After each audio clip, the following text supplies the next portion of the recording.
Hello everyone, key for learning में आपका स्वागत है। और इस वीडियो में हम क्लास 8 साइंस के chapter number 5 coal and petroleum इससे रिलेटेड जो क्वेश्चन आंसर्स हैं उन्हें डिस्कस करेंगे। ठीक है, तो जो फर्स्ट क्वेश्चन है वो है what are the advantages of using CNG and LPG as fuels. तो क्वेश्चन में कहा है कि सीएनजी और एलपीजी यानी कंप्रेस्ड नेचुरल गैस और लिक्विड पेट्रोलियम गैस, इनके क्या एडवांटेजेस हैं फ्यूल के तौर पर। ठीक है, तो इसका आंसर है the advantages of using CNG and LPG as fuels are as follows. तो जो नीचे दिए गए इनके एडवांटेजेस, फर्स्ट है CNG and LPG burn easily. CNG और एलपीजी दोनों ही बहुत आसानी से जल जाते हैं। दूसरा है CNG and LPG give a lot of heat energy when burned. CNG और एलपीजी जब इन्हें जलाया जाता है तो बहुत ज्यादा अमाउंट में हीट एनर्जी प्रोड्यूस करते हैं। ठीक है, फिर CNG and LPG can be transported easily through pipelines।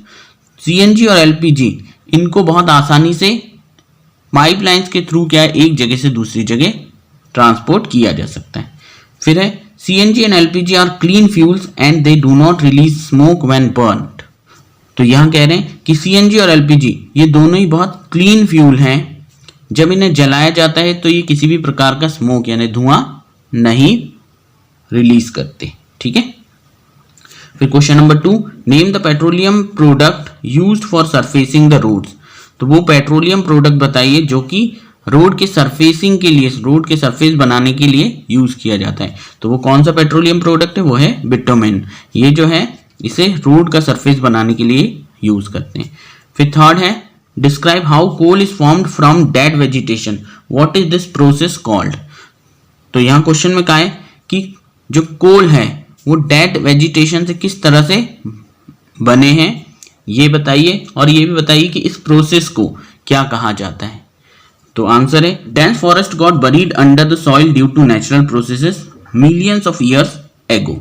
तो यहाँ है कि जो मिलियंस ऑफ ईयर्स एगो ये नेचुरल प्रोसेसेस के कारण क्या हुआ कि जो फॉरेस्ट है, डेंस फॉरेस्ट, बहुत ज्यादा घने फॉरेस्ट, वो सॉइल के अंदर क्या हो गए, दबते चले गए, उसके अंदर चले गए, धीरे धीरे उनके ऊपर सॉइल की लेयर चढ़ती गई। ठीक, more and more soil got deposited over them, उनके ऊपर सॉइल की जो लेयर थी वो धीरे धीरे धीरे धीरे है ना, ये बहुत ज्यादा चढ़ती गई, यानी कि वो बहुत ज्यादा अंदर होते चले गए, है ना। मान लो कि ये हमारी अर्थ है और यहाँ पर वो क्या हो गए, पेड़ है। अब ये डेड हो गए तो ये धीरे धीरे इसके ऊपर सॉइल की लेयर चढ़ती चली गई, तो ये क्या हो गए, बहुत अंदर चले गए।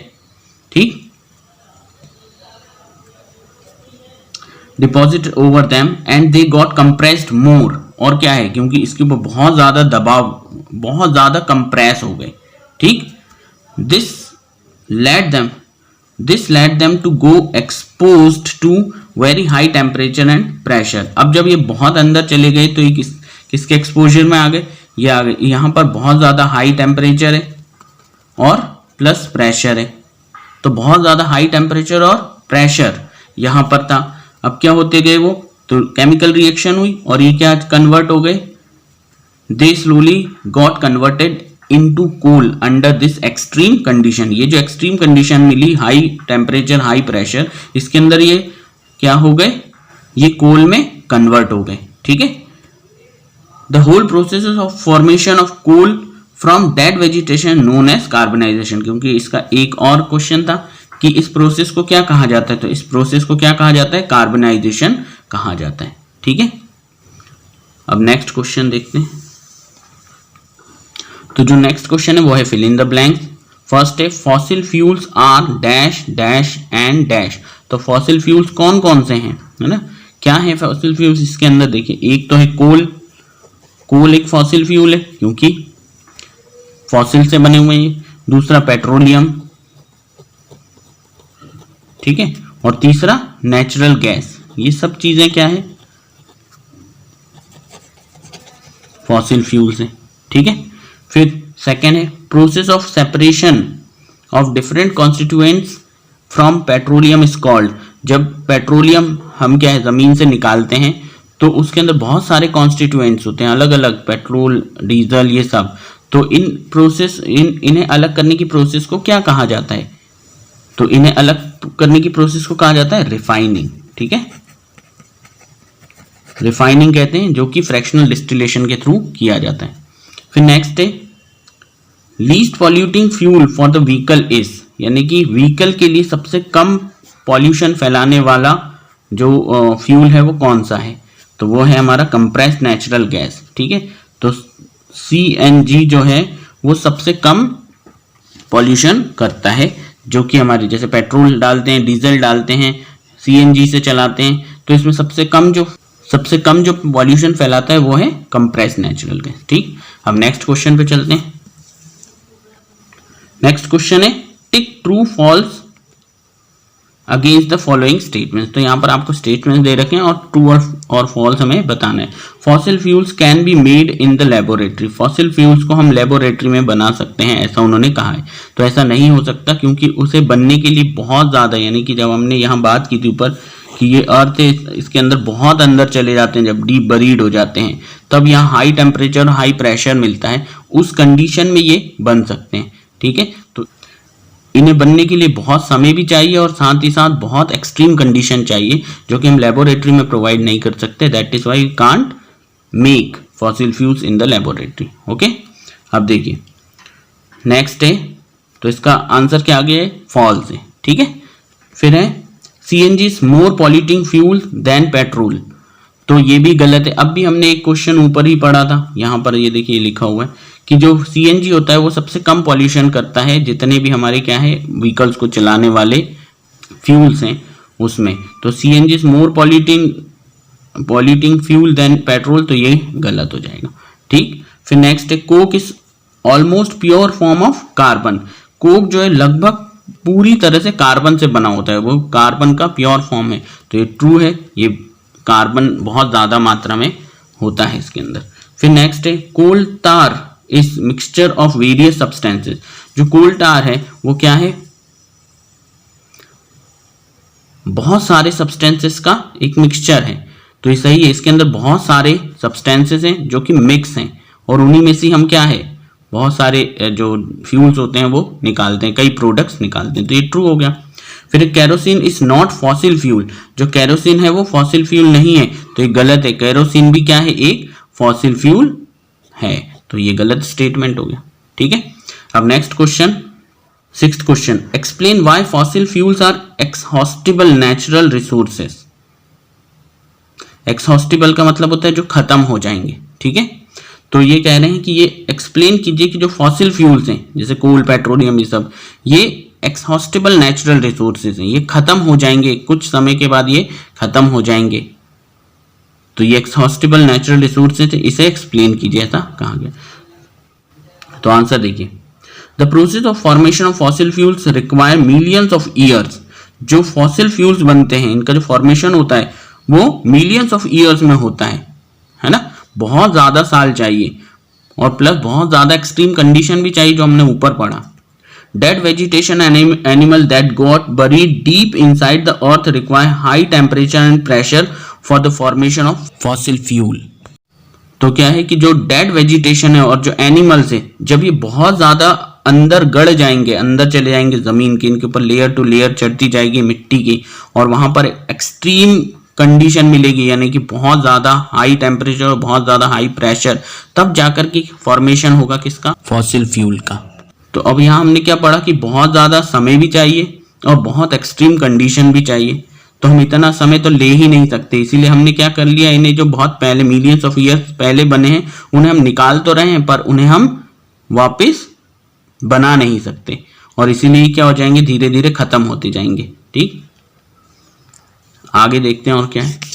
ओके, आगे क्या है, which can not be done in laboratory, तो यहाँ इन्हें लेबोरेटरी में भी नहीं बनाया जा सकता। दस फॉसिल फ्यूल्स आर लिमिटेड, इसीलिए फॉसिल फ्यूल्स क्या है, लिमिटेड है। Therefore, the use of fossil fuels at the rapid rate will lead to their exhaustion. क्या हो जाएगा, इसीलिए धीरे धीरे ये जिस तेजी से हम इनको क्या है यूज कर रहे हैं, खत्म कर रहे हैं, उतनी तेजी से हम इसे बना नहीं सकते, इसीलिए ये क्या हो जाएंगे, खत्म हो जाएंगे। ठीक है, फिर नेक्स्ट है seventh question, describe the characteristics and uses of Coke. तो कहा है जो कोक है उसके कैरेक्टरिस्टिक्स बताइए और उनके यूजेस बताइए। तो कैरेक्टरिस्टिक्स क्या है, कोक इज टफ, कोक जो है वो बहुत दृढ़ है, बहुत कठोर होता है। सेकेंड है कोक इज पोरस, कोक जो है वो पोरस होता है, उसमें छोटे छोटे क्या होते हैं, गड्ढे से होते हैं। और third Coke is black in colour, Coke का जो रंग है वो क्या है, ब्लैक कलर का है। ठीक, ये तो इसके कैरेक्टरिस्टिक्स हो गए। नाउ यूजेस, यूजेस जो है in the manufacture of steel, इसे स्टील को मैन्युफैक्चर करने के लिए यूज किया जाता है। सेकेंड है in the extraction of metals as a reducing agent, इसे मेटल को एक्सट्रैक्ट करने के लिए, जो ओर से हम निकालते हैं उसमें जो मेटल को एक्सट्रैक्ट किया जाता है उसमें रिड्यूसिंग एजेंट के रूप में यूज किया जाता है। तो ये जो रिड्यूसिंग एजेंट ये आप 10th में पढ़ेंगे, अभी इसको हम डिस्कस नहीं करेंगे। बस ये कि रिड्यूसिंग एजेंट के तौर पर मेटल के एक्सट्रैक्शन के लिए इन्हें यूज किया जाता है। ठीक है, नेक्स्ट है 8, explain the process of formation of petroleum, तो एक्सप्लेन कीजिए कि पेट्रोलियम का फॉर्मेशन किस तरह से होता है। तो यहाँ dead organism that got buried in the sea millions of years ago got converted with layers of sand and clay due to the lack of air, high temperature and high pressure. These dead organisms got transformed into petroleum and natural gas.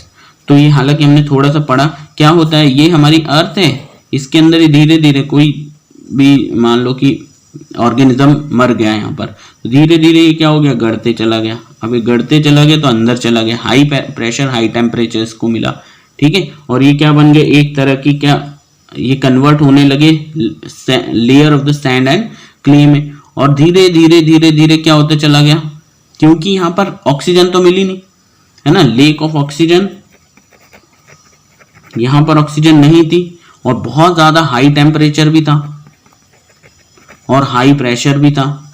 तो एक reaction हुई, ऐसी reaction जिसने इन्हें, ये जो dead organism थे जो कि अंदर गड़ गए थे, ये इन्हें क्या कन्वर्ट कर दिया, इन्हें पेट्रोलियम प्रोडक्ट में कन्वर्ट कर दिया। तो जो एनर्जी उनमें उस वक्त थी उसी एनर्जी का असल में हम अब यूज कर रहे हैं। ठीक है, तो हो गया ये कि जब डेड ऑर्गेनिज्म क्या होता है, मिलियंस ऑफ ईयर्स जो सी में थे वो गड़ गए है ना, और उसके बाद हाई प्रेशर और हाई टेम्परेचर जोन में चले गए, तो धीरे धीरे कन्वर्ट हो गए किसके अंदर, फॉसिल फ्यूल में। ठीक है, या ऐसे ही पेट्रोलियम का फॉर्मेशन हुआ। ठीक, ओके, जो 9th क्वेश्चन है, the following table shows the total power storage in India from 1993 to 1999, show the data in the form of graph, plot shortage percentage for the year on the Y axis and the year on the X axis. तो question में कहा है कि ये आपको एक data दे रखा है जिसके अंदर ईयर 1993 से 1999 तक जो हमारा पावर शॉर्टेज हुआ वो परसेंटेज में यहां दे रखा है, इसे आप क्या कीजिए, ग्राफ पे शो कीजिए। और ये कहा गया कि जो शॉर्टेज परसेंट है उसे आप वाई एक्सिस पर लीजिए। वाई एक्सिस कौन सा, जो कि ऊपर होता है ऐसे, तो ऊपर जा रहा है ये वाई एक्सिस, और जो ऐसे जा रहा है ये एक्स एक्सिस। तो वाई एक्सिस पे आप क्या लीजिए, इसके शॉर्टेज परसेंटेज को लीजिए, मतलब ये लिखते जाएंगे हम। ठीक है, और कहते हैं जो एक्स एक्सिस है उस पे आप ये ईयर लीजिए, तो यहां पर हम ईयर्स लिखते जाएंगे। ठीक है, तो यहां मैंने बना रखा है, तो यहां तो हो गया देखिए ईयर्स। ठीक है, 1993 से 1999, और इस तरफ हमारे पास क्या आ गया, जो शॉर्टेज ऑफ पावर है, पावर। ठीक है, तो हमें ऊपर से देखते जाना है और ग्राफ प्रिपेयर करना है, ये तो आप लोग को आता ही होगा। तो देखिए फर्स्ट क्या है, फर्स्ट ये फर्स्ट पे ईयर 1993 में 7.7% का शॉर्टेज हुआ। तो यहां पर देखिए 1993, यहां से ये 7.7, लगभग ये 8 के नीचे आ रहा है ना, तो यहां क्या ये 7.7। इसी तरह से नेक्स्ट क्या है, सेकेंड 1994 में 7.5, तो 1994 में ये आ गया देखिए 7, और ये लगभग इससे थोड़ा 7.7 था, ये पीछे, तो 7.5। इसी तरह से 1995 में वो कह रहे हैं कि वो 8.2 है, तो 1995 में ये 8.2, ये 8 और 8 से थोड़ा सा ऊपर है। जब आप ग्राफ पर बनाएंगे तो बहुत आसानी से बन जाएगा, तो 8.2। इसी तरह से 1995 में ये कहाँ तक गया, जो शॉर्टेज हुई वो 7.1 की हुई, तो 7 ये हो गया हमारा 7.1। फिर कहा 1997 में ये हो गया 7.7, तो यहाँ देखिए 7 8 से नीचे मतलब ये 7.7। इसी तरह से 1993 में ये शॉर्टेज जो है वो 9.1 एंड 1999 में ये शॉर्टेज जो है वो 11.2 तक हो गई। तो इस तरह से हमने ग्राफ को शो कर दिया। तो ये थे हमारे एनसीईआरटी के सारे जो क्वेश्चंस हैं, एनसीईआरटी बुक में जितने भी क्वेश्चंस हैं उनका डिस्कशन। होपफुली आपको ये समझ आया होगा। अब आपको याद करने में इन्हें और आसानी हो जाएगी। और वीडियो के लिए समय देने के लिए बहुत बहुत धन्यवाद।